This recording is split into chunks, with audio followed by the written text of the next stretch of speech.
10-Minute Jazz Lesson Podcast, episode 449.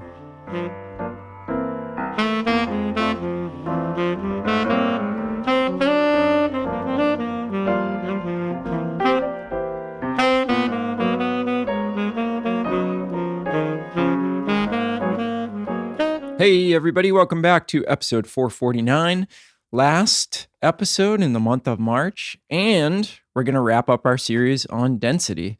It's probably going to be a really short episode, but basically what we want to do is we want to wrap up 2 months of work dealing with density by just simply opening our practice up to everything that we've worked on, right? So we've done a lot of stuff. We've done number of notes per bar. Then we have moved into subdivisions, and we've really explored to a really high degree all of the effects that these different concerns have on density. We've worked over Recordame. We've worked over a Concert F blues. Now it's just kind of time to take all that work that we did and see what it's done for us, basically, at the end of the day, right? So now it's time to open up our process to just say, hey, I'm going to kind of freely play, but the thing on the top of my mind is going to be density. So the tools that you're going to get this week from me to help you practice, if you're a Patreon member, are basically just going to be a whole bunch of play-along tracks, right? Or trading tracks, I should say. And we should just go through those, play together without a specific agenda, right? For the past 7 weeks, I've been giving you a very specific thing to hyper focus on, to target in your practice. It's been very restrictive, right? And basically what we've been doing is we've been observing and working through what those constraints do to us, what they make us realize, how they test our ability to do one specific thing, where the holes in our playing are. Oh, geez, can I actually play 5 notes in a bar consistently? Or do I get completely sidetracked? Oh, can I play a lot of 8th note triplets and sort of hang with that idea? And do I have enough mental energy left over to consider the density of those 8th note triplets? This is really, really important work, right? And through the restrictions, actually at the end of the day, comes the freedom, or that's the goal. And once you start to feel more free, you understand, oh, wow, yeah, in the practice room, dealing with these sort of like hyper-specific restrictions and really testing my ability to do specific things. Oh, when I'm not concerned with that anymore and I open myself up, wow, I feel completely different. I feel a freedom that I've never felt before. And that's one of my biggest things in the practice room, is placing restrictions on myself so that then when I go and I'm in a situation where I'm just improvising, I find at least that I feel a lot more free. And I just have some new skills that sort of crept up on me sometimes, where it's like, oh, wow, because of that exercise that I did, I suddenly feel so much more free. I can pull off so many more things, and it's just a great feeling. So that's going to be it. Basically, what you're going to do is you're going to allow yourself to play anything that you want to this week, but you're going to think about density, right? So you may just now, instead of saying, okay, how does density relate to quarter note triplets? Now you're just going to say, all right, I kind of want to play 2 choruses over the blues that are really dense, and then just start experimenting with that big thought rather than the small, hyper-specific thought, okay? Now, a couple of other things.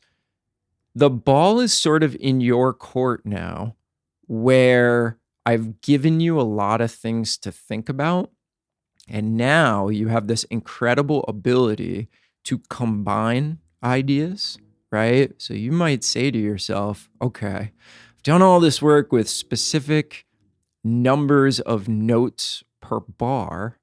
And then I've also done all of this work with these different subdivisions. How can I combine those two things, right? So now you might say to yourself, okay, I'm going to play 6 notes per bar, but those 6 notes, they're all going to be of the subdivision of an eighth note triplet, or maybe just eighth notes. Or you might say to yourself, okay, 2 notes per bar, quarter notes only. Or how about this? 1 chorus, 2 notes per bar, quarter notes only.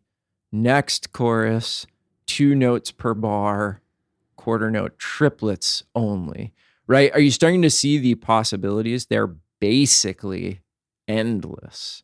So you've gotten this sort of like foundational information. I've had you do really specific things. If this is something that you're really invested in, wow, this density thing, it's making me think and play in a completely different way. And I think that that completely different way is more like what I want to sound. You should continue to chase down the concern of density because it's sort of proven that it's a worthwhile thing. But now it's kind of up to you to take these 7 lessons and then turn it into another 7 lessons for yourself by just thinking critically about, okay, how can I adapt these exercises? And that's a lot of what I've done in my life, especially with the things that, again, I feel moving the needle for me. I feel myself getting better when I'm working on some of these exercises that I found or that a teacher has given me. And then my job is to continuously reinvent them using my own brain and ears and conception and taste and come up with however many more I want until that idea has sort of run its course and then I'm working on something else. Okay. So please, please, please don't overlook that. That is so important, is that you have to take the reins yourself and continue these prompts that I've given you. You have to continue to flesh them out and make them your own. And that's eventually how you'll reach a very high level of playing. So what I'm going to do is I am going to include some trading tracks over both tunes, Recordame and the F Blues. And I'm not after anything specific. When I'm playing my choruses, I'm just going to be thinking about density and how I can manipulate the density of what I'm playing. And that should really be the only thing in your mind as well. Look at it like a test. And then after this test, you're free to kind of move on to the next thing. Or you can continue chasing this density idea, coming up with your own ways to place restrictions on yourself and continue down that path. All right. So I hope you enjoy. There's just going to be a bunch of trading tracks in there for you if you're a Patreon member. If you're not sure what I'm talking about, we're a listener-supported podcast, which means we don't do any ads on the show. Instead, we just rely on people getting something out of this that want more practice materials, want to be able to get in deeper. And basically, the way that it works is you make a small monthly contribution, and we give you a bunch of jazz education materials in return for that donation. If you want more information and you want to get signed up, just go to our website, 10minutejazzlesson.com, click on one of the Patreon banners, or go to patreon.com and search for the 10-Minute Jazz Lesson Podcast. Quick note that I've been saying over the past couple of weeks is that I've been informed that if you sign up for Patreon through an iPhone or an iPad or a Mac app, they take 30% of that donation and it goes straight to Apple. So if you could, when you get signed up, please just do it on a computer through a regular old browser. Just go to patreon.com and sign up there. And then once you're signed up, you can download the app and consume the content through there, whatever. But it just really helps our bottom line if you could sign up so that we basically get that entire donation. It just helps things keep going. We're not charging a high amount. So that 30%, it really hits the business that is this podcast pretty hard. So thank you if you do that. Also, thanks to the over 350 members we have over there supporting us. Really appreciate it. Couldn't do it without you. Again, 10minutejazzlesson.com. Click on one of the Patreon banners or patreon.com. Search for the 10-Minute Jazz Lesson Podcast. Have fun with those trading tracks and have fun chasing this stuff down if you feel it necessary and you're pumped up about doing so. All right, we'll see you next month. Have a good one, everybody. Bye.